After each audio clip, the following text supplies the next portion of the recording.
right, injury updates for you guys. Stephon Gilmore did get a hamstring, left hamstring, did not return. I'm hoping we avoided a longer-term issue there. He was thinking about possibly coming back in, but able to hold on to the win there. Guys making some plays, stepping up. And then Pat Jones did have the right knee, was able to come back in and finish the game. Proud of our guys. Got our 10th win. By December 1st, which I think is an accomplishment. Games are hard to win. I do think that's a really, well-coached playoff caliber football team in that other locker room. Want to give the Cardinals a lot of credit.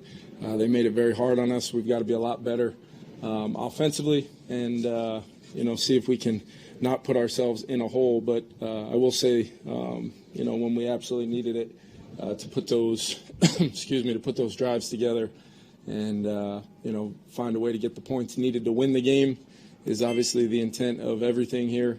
But as we continue to take a close look at what we do, there'll always be room for improvement, but very much looking forward to attacking it with these guys.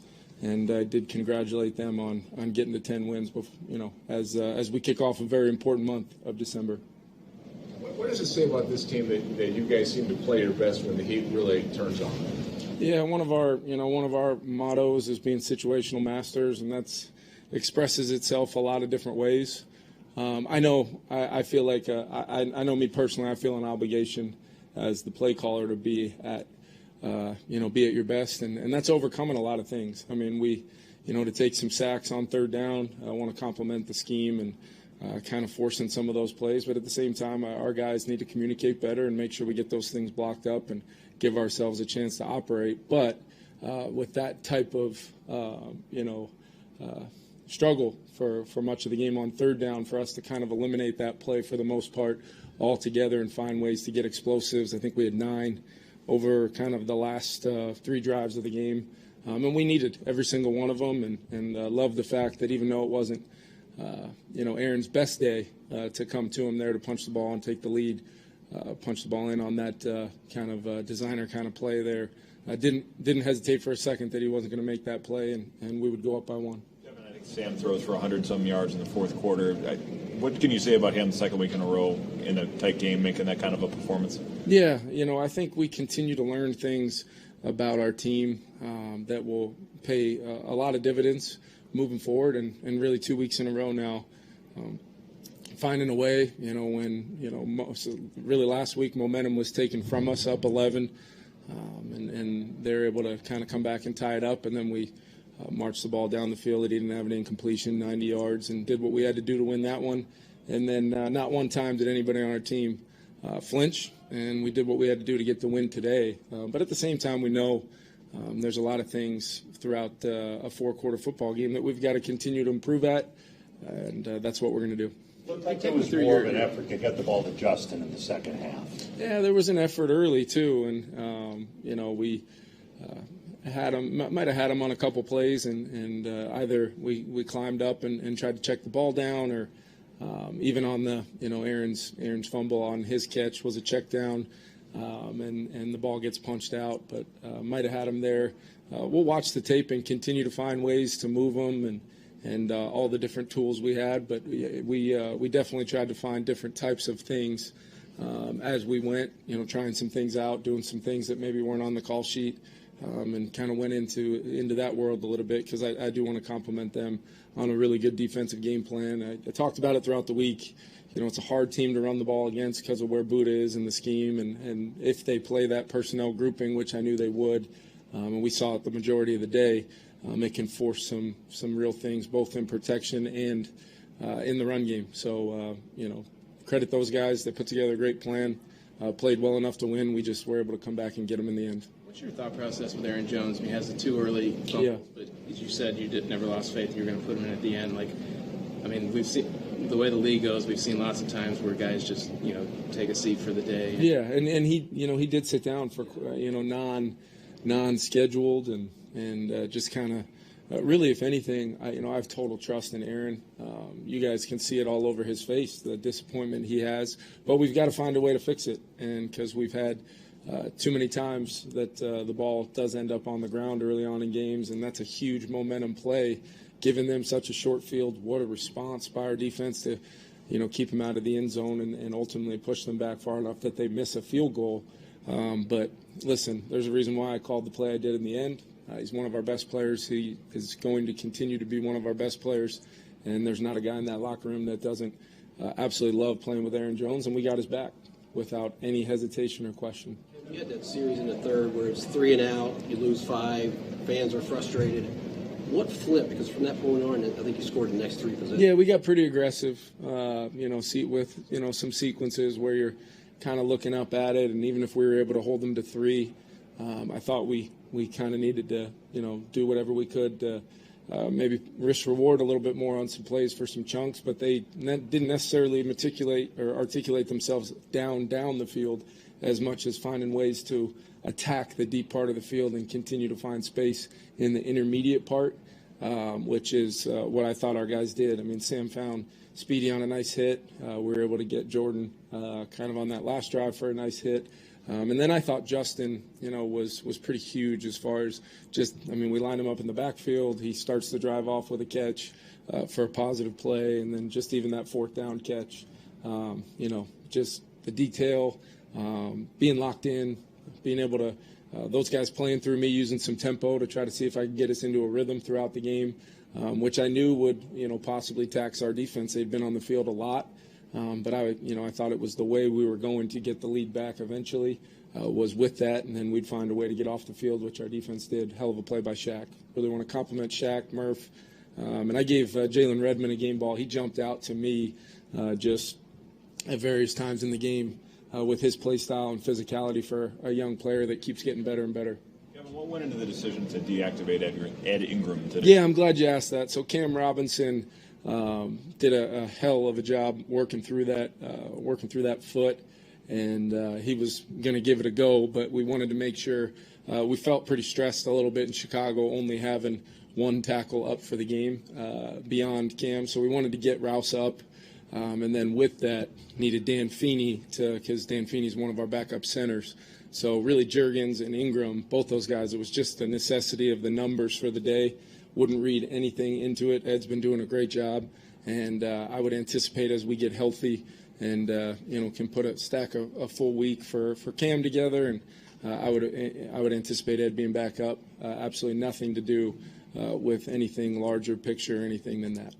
That 4th down conversion late to Justin. Can you just describe what you saw on that? Yeah. So basically we wanted to have. In a world like that, that's as got to have it as it gets. We needed to have an all-out pressure answer. We needed to have a fire zone answer.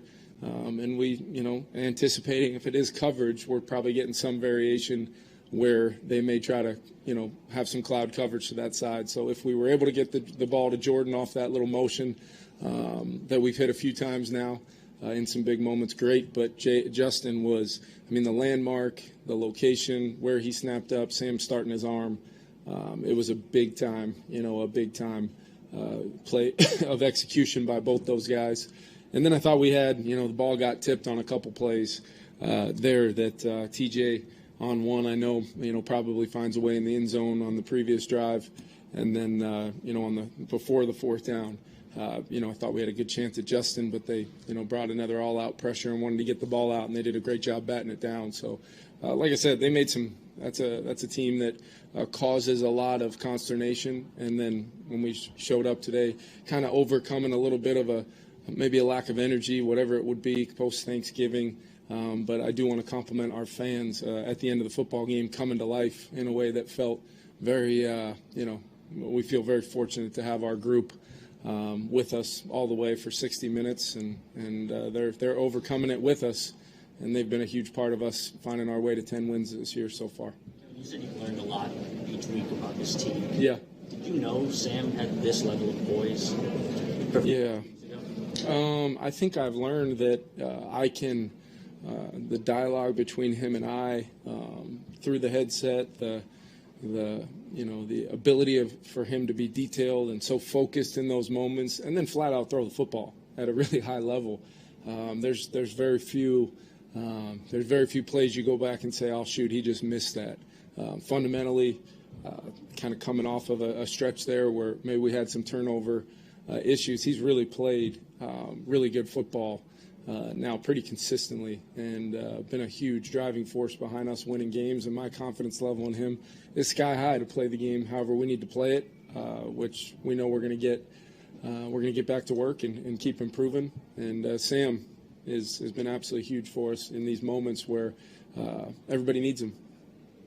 Kevin, can you talk about Jonathan Grenard and how his performance today kind of encapsulates the impact? Yeah, I think I think he was dealing with change of seasons or whatever it is. He was pretty congested and kind of feeling head cold, whatever it was.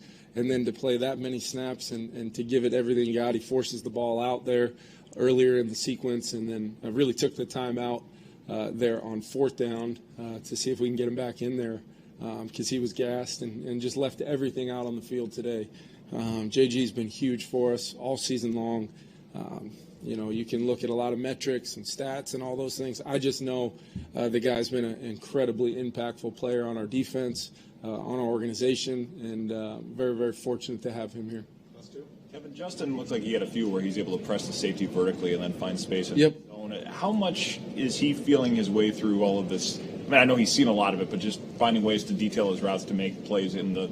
Yeah, I think it's a great point, Ben. I think he's having to, he's just having to play through it sometimes, and it's very similar to, when a guy's playing basketball, and sometimes there's just not going to be some shots no matter what you do for a guy.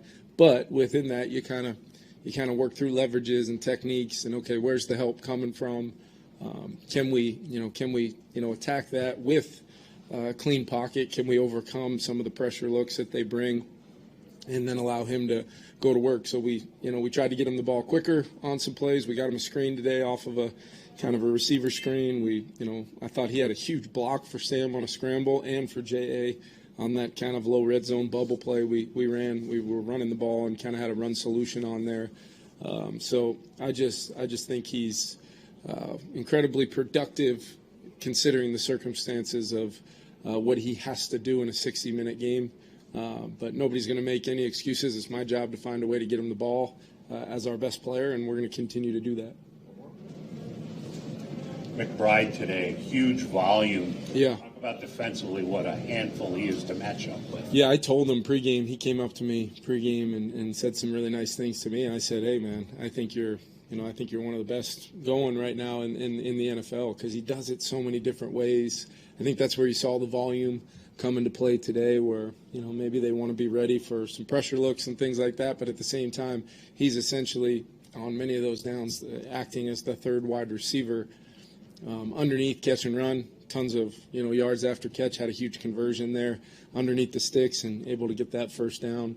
And then when you really study them on tape, they're designing ways to get him the ball, and he's also a really good blocker. So it can really be a tough task as a defense, because you got to basically account for the whole playbook when he's in there based upon his skill set. Really, really special player. I told him that before the game, and then was kind of hoping he would go a little easier on us than he did, which he did not. He was incredibly impactful today. Thanks, guys. Okay.